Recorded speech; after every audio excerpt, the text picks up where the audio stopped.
Hello guys, welcome to Ursi's Take. I go by the name Ursi and Karibuni. So today I'm gonna be sharing with you guys tips I've picked along the way that have enabled me to actually enjoy reading as an adult. Yes, emphasis on as an adult.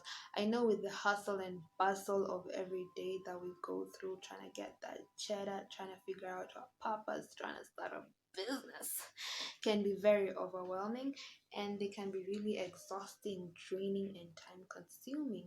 So, why would you want to add an extra activity on top of that? I mean, are you crazy? We ain't got time for it. But let me tell you, relax. Let me tell you something. Let me introduce you to book therapy. Yes, I said it. Book therapy. It can be really therapeutic. Just reading a book, it enables you to unwind, just renewal of strength to go harder after your dreams and purpose. It just gives you a different perspective on your approach, whether in business, in whatever field you're in. It just gives you a different perspective, a different outlook. Just telling you, life is not that serious sometimes. You just get a really good laugh off from reading a book. It's so surprising. I was also shocked.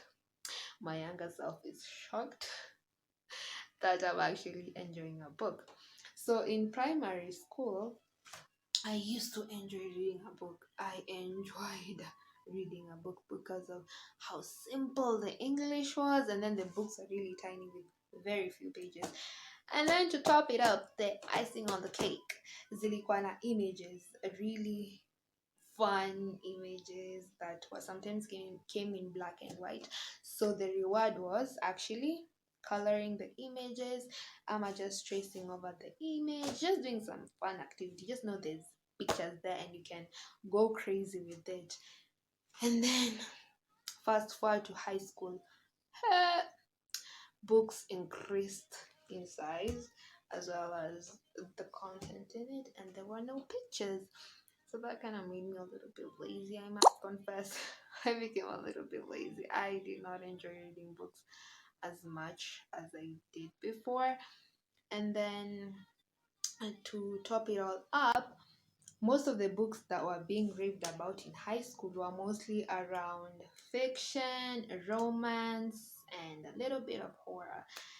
So, yeah, that didn't make it any easier for me because I remember a friend of mine was like, "Oh, you should actually try reading. It's really good. You should see how unicorns fly over rainbows, the pot of gold, and everybody lives happily ever after."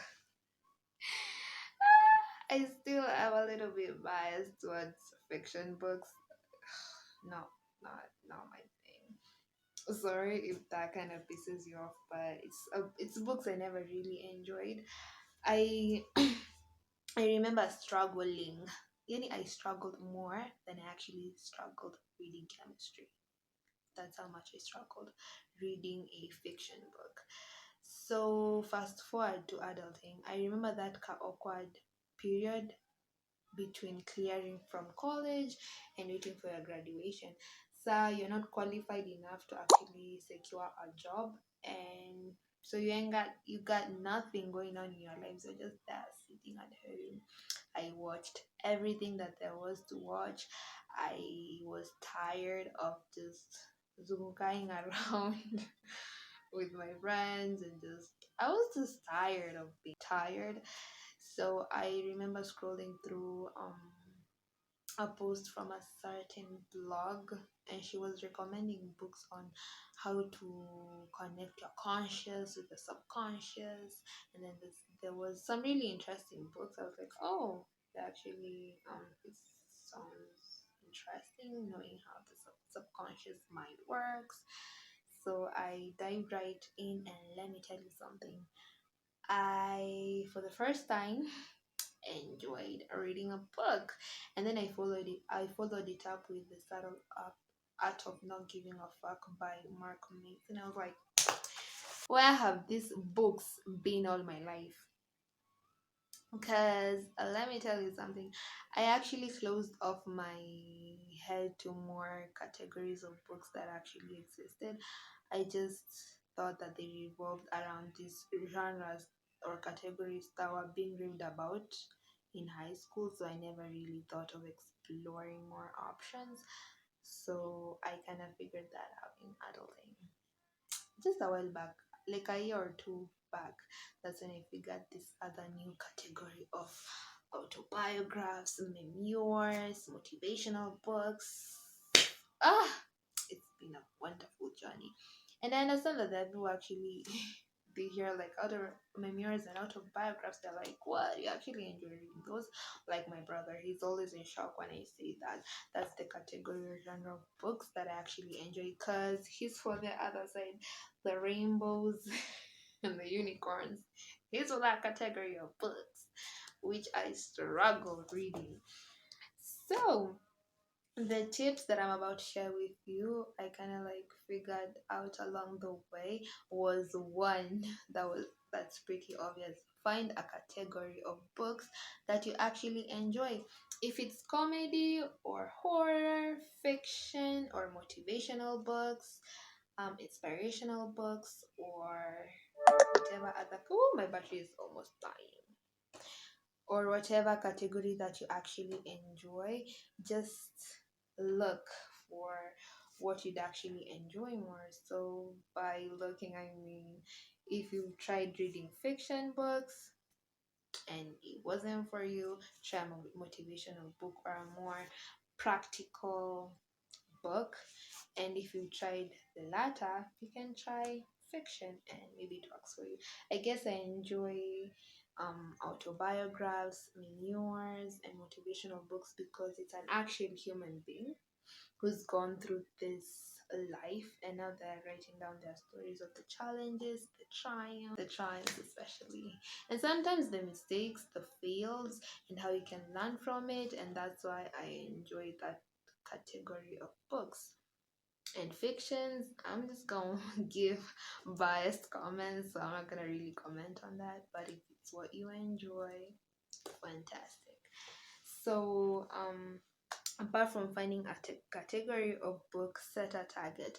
Like in a day, say you can read like 10 books, 10 pages. Oh my god, what the hell?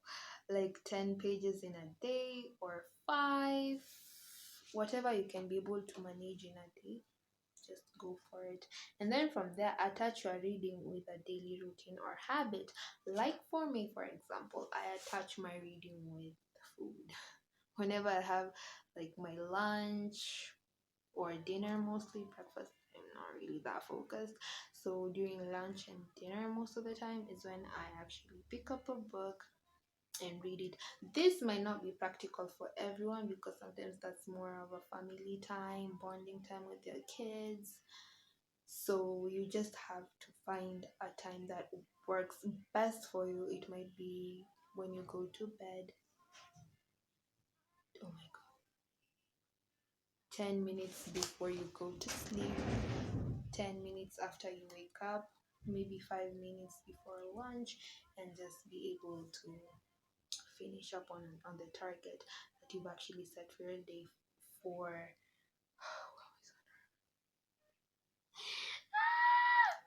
so you can be able to actually achieve the target that you set for the day. And then if there's a point that actually resonates with you from the books you've been reading, you can actually take notes. Yes, just note it down because it sticks more in your head, and maybe when you forget, you can actually have a reference point and just have a little reminder of what is happening with my phone. Have a little reminder of whatever phrase you picked, whatever quote you picked, whatever memorable moment you picked from the book. And yeah, and that's basically the tips I have to share with you guys. I really have to go because my battery is about to die. But I hope that the tips I've shared will be able to make you enjoy reading a little bit more and making more therapeutic for you. It's really refreshing. I cannot emphasize more on that point. It's really, really an amazing thing, an amazing habit to pick on in case you're looking for new things to spend your time with. definitely recommend reading. And for that, subscribe, like, and share.